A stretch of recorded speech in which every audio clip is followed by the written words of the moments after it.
Thank you for staying with us. It's time now to take a look at stories making headlines on the front page of Nigerian newspapers.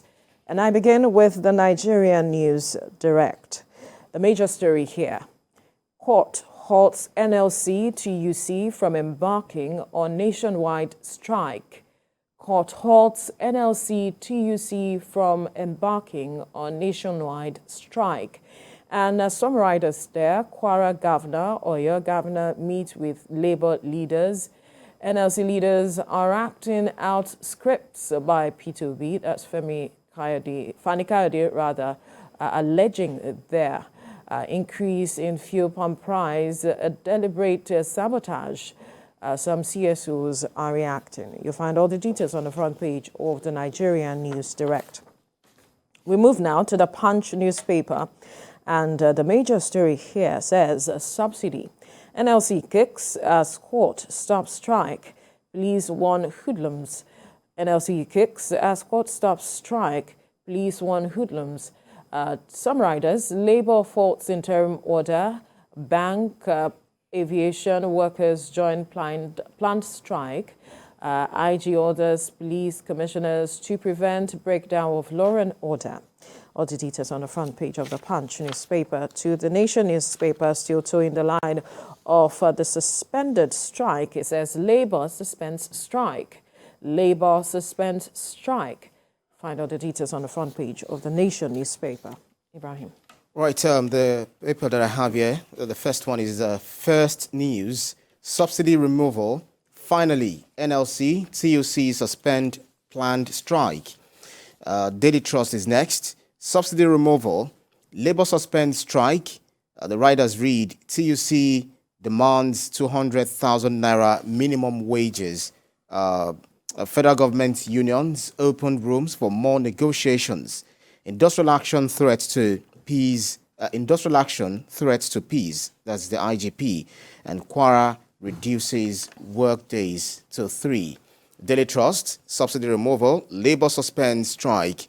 That's the headline there for Daily Trust. Next is This Nigeria. TUC demands 200,000 naira minimum wage for workers. And the riders read: as organized labor shelves tomorrow's strike, federal government secures ex parte order to stop nationwide industrial action. This Nigeria. TUC demands 200,000 naira minimum wage for workers. That's This Nigeria. Blueprint is next. Fuel subsidy crisis. TUC goes for the jugular. Demands 200,000 naira minimum wage. Blueprint reporting the fuel subsidy crisis. TUC goes for the jugular. Demands 200,000 naira minimum wage. Next is Leadership newspaper. 10th National Assembly. APC at a crossroads as Yari, Kalu, Izunaso remain adamant. APC at a crossroads as Yari, Kalu, Izunaso remain adamant. Wow. So the next is Business Day. Last but not least, airlines $812 million trapped funds increase pressure on FX external reserves. Airlines $812 million trapped funds increase pressure on foreign exchange external reserves. That's the Business Day. Right.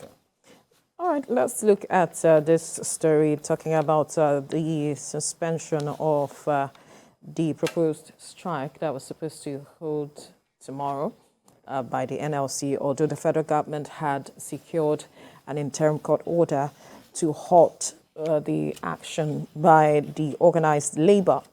And organized labor and the federal government went back to the negotiating table. Right. And they came up with certain demands. That's organized labor now. They are demanding 200,000 naira minimum wage and some other demands they made. To quickly touch on those demands, they are talking about improved living standard, and also looking at the federal government, TUC, NLC to establish a joint committee to review proposal for any wage increase or award, and also to establish a framework and the timeline for the implementation of the increment.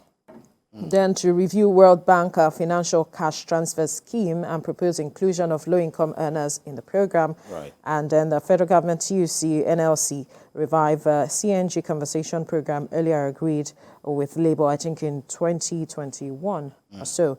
And then to review issues hindering effective delivery in the education sector. Just to mention a few of some of the demands laid before the federal government by organized labor. I wonder what came to your mind when, when you saw 200,000 naira. Well, it's actually within their rights to even request for Much more. 1 million naira if possible, because maybe what they had in mind is if we are removing fuel subsidy, then there should be enough to go around. There should be enough to not only to build infrastructure, not only to revitalize the economy, revamp the health sector, etc., etc.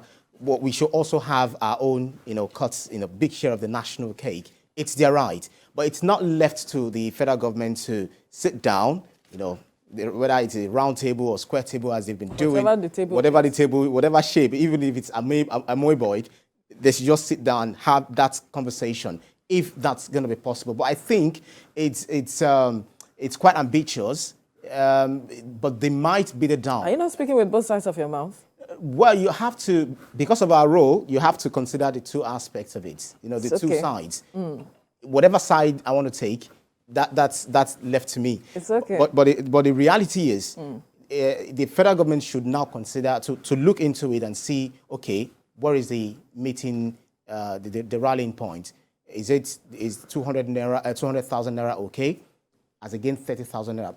To be realistic, 30,000 naira does nothing at this point in time. So they are looking at living wage as against the minimum wage we've always been talking about. So if the federal government thinks that's the best way to go, but I doubt that that's going to happen, ever going to happen. But then, these are the conversations they should be having. The NLC, the TUC, they should be having conversation rather than threatening strike, because strike action will further impoverish Nigerians, will further put more strain on Nigerians. It's like punishing workers, the more. So that's... Well, the conversation will continue June the 19th, as has been reported.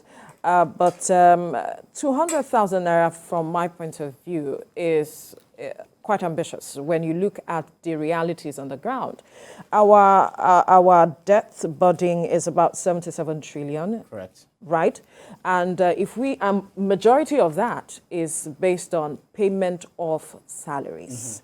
Now we have that burden, and we are looking at 200,000 naira.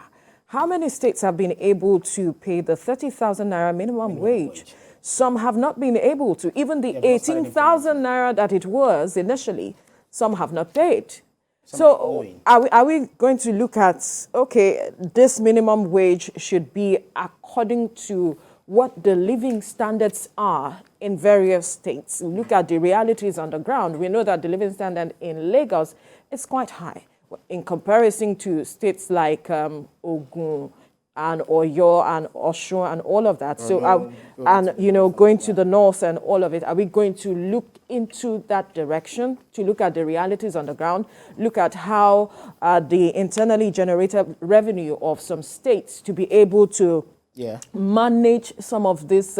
If we say, yes, there's the need for increase, I am agreeing with that. There's a need to review the minimum wage. But if we are to make that increase, what is the capacity of each state to manage some of this, to be able to handle this responsibility moving forward? Those are the conversations we should be looking into, as well as government on its side.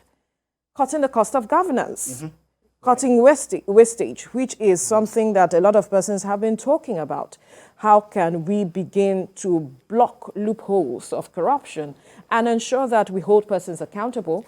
Whatever it is that we are able to get, we ensure that it trickles down to every Nigerian. Now, will everybody be able to benefit from this increment at the end of the day? Will the private sector be able to carry this burden? Are we not going to have a situation where they will be cutting down on the number of workers to say, okay, if we are to meet up with this minimum wage, we need to cut down on the number of staffers? are we looking at all of these scenarios while we are making the demands or putting the demands before government? Are we also looking at the inflation rate that will respond to any wage increase we make? Yeah. So are we looking at all of those scenarios? A lot of ripple effects that will cause. But then, it's an ongoing conversation. So it's just the way we are talking about it. Everyone talks about it. The federal government and the labor unions should also understand what is the need for us at the end of the day if we take this decision. For instance, Kwara State government is saying, okay, because 3 days. Yes. Or work days. Yes, to reducing the number of work days to 3 days. These are the conversations we should be having. But then they should now also understand that if they are reducing it to 3 days, they have to be productive. It's not only going Absolutely, to the office. they would ensure that because they say they will monitor the activities of workers. Monitor, you should put yes. that in quotes, quote unquote. Monitor. They will monitor that to ensure that if you are not scheduled to work, if you are scheduled to work at a certain, for this 3 days, you are at work. And it's not that you are not at work and you are productive. So I guess that states will be looking at how to manage this situation as it is now. Also, organizations beyond, I'm hoping Lagos State will come up with something. So and also the private sector come up with something to cushion the effect on their staffers. Correct. I was just going to say, why do we have to keep wallowing in poverty when Nigeria is blessed with a lot of resources we are not tapping into? Just looking at the revenue we generate from oil production, agriculture is there.